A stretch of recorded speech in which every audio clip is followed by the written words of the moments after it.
Nurahayu. Saya adalah mitra resmi dari Armina Daily, yang dimana merupakan perusahaan muslim syariah yang menjual produk-produk halal, premium, dan ekor. Saya ingin membahas tentang promil, yang dimana akan saya share tentang 7 kesalahan yang sering dilakukan oleh suami istri saat menjalankan promil. Mereka ingin promilnya segera berhasil, segera cepat ada hasil positif, namun masih sering melakukan kesalahan-kesalahan ini. Sebaiknya dihindari. Oke, akan saya bahas. Ada 7.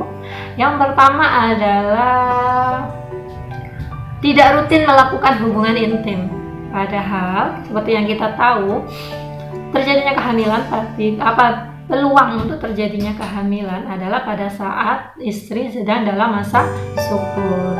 Supaya tidak melewatkan masa subur istri, itu ada baiknya melakukan hubungan intim minimal 2-3 kali seminggu. Jadi untuk pasangan yang mungkin saat ini sedang hubungan jarak jauh atau mungkin jarang ketemu atau mungkin sama-sama bekerja, jadi sebaiknya diluangkan waktunya untuk melakukan hubungan intim jika memang ingin hamil sebanyak 2-3 kali dalam seminggu.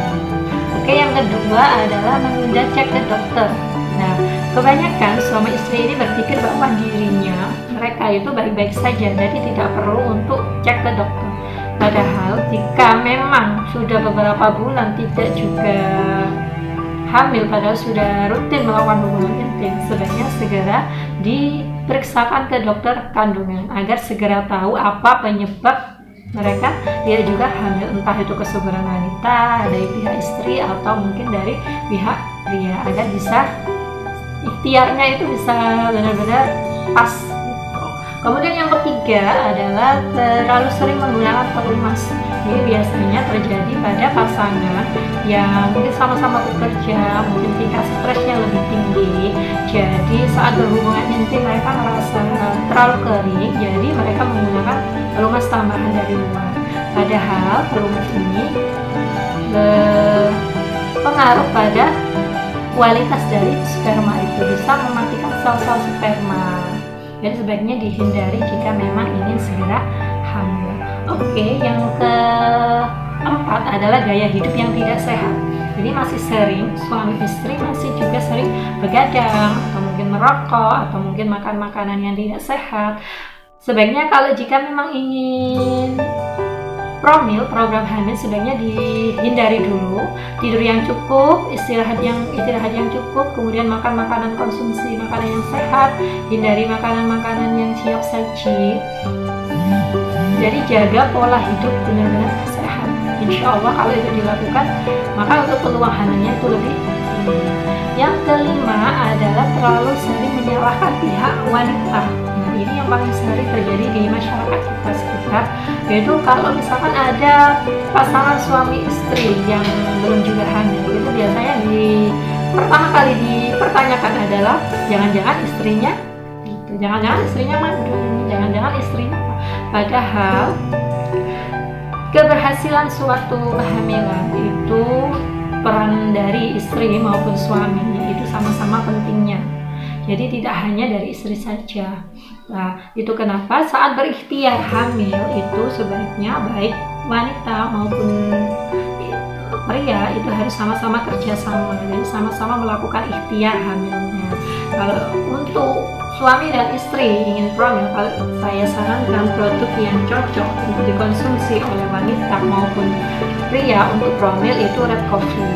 Kenapa red coffee? Karena pertama kandungannya memang untuk kesehatan reproduksi wanita dan pria. Jadi ada bahan bit merah. Kalau bit merah ini sangat baik untuk kesuburan wanita. Jadi untuk kesehatan reproduksinya itu baik karena tinggi asam folat dan juga tinggi zat besi. Kemudian ada juga tambahan purwacengnya. Kalau purwaceng ini bisa memperbaiki kualitas sperma dari pria dan memperbaiki stamina-nya. Jadi hubungannya semakin harmonis. Jadi bisa 2-3 kali seminggu melakukan hubungan intim tanpa rasa sakit. Nah, itu terbantu dengan adanya kandungan purwaceng. Kemudian ada juga ginseng.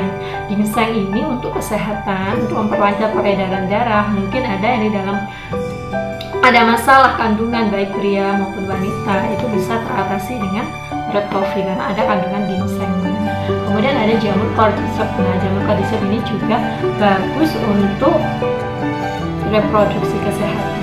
Jadi kalau saya sarankan, jangan hanya wanitanya saja yang disuruh ikhtiar untuk ramel, tapi suami pun juga harus ikhtiar. Jadi sama-sama konsumsi red coffee 2 hari sekali atau setiap hari sebanyak setengah saset saja pada saat malam hari. Insya Allah masalah-masalah yang ada dalam penyebab tidak segera terjadinya kehamilan itu bisa teratasi. Oke, saya lanjut tadi yang kelima. Sekarang yang keenam adalah tidak memanfaatkan waktu subur dari wanita. Jadi waktu subur yang paling baik untuk melakukan hubungan intim itu adalah 2-3 hari sebelum terjadinya ovulasi atau pada saat hari ovulasi itu sendiri. Jadi harus benar-benar punya catatan tanggal khusus untuk masa subur dari pihak istri. Jangan hanya asal berhubungan, tapi harus benar-benar diperhatikan. Boleh berhubungan sering, tapi di masa-masa subur itu memang yang diharuskan untuk segera berhubungan agar bisa menaikkan peluang terjadinya kehamilan. Yang terakhir, yang ketujuh adalah hindari stres. Meskipun banyak omongan dari luar sana tentang kenapa nggak hamil atau apa, udah ditutup kuping aja dulu. Kemudian buat hati kita selalu positif, selalu bahagia, selalu yakin pasti akan suatu saat ada waktu yang tepat untuk hamil. Bismillah, saya doakan yang bisa menghindari kesalahan-kesalahan tadi, bisa mempraktekkan tips dari saya ini, semoga bisa segera dikaruniai Allah. Oke. Untuk pemesanan produk Red Coffee bisa langsung hubungi saya 0813564475. Terima kasih, semoga bermanfaat. Jangan lupa like, subscribe, dan komen. Kalau mungkin ada yang ingin ditanyakan atau konsultasi seputar promil atau seputar produk-produk Aminadem, bisa langsung hubungi saya. Oke, terima kasih. Wassalamualaikum warahmatullahi wabarakatuh.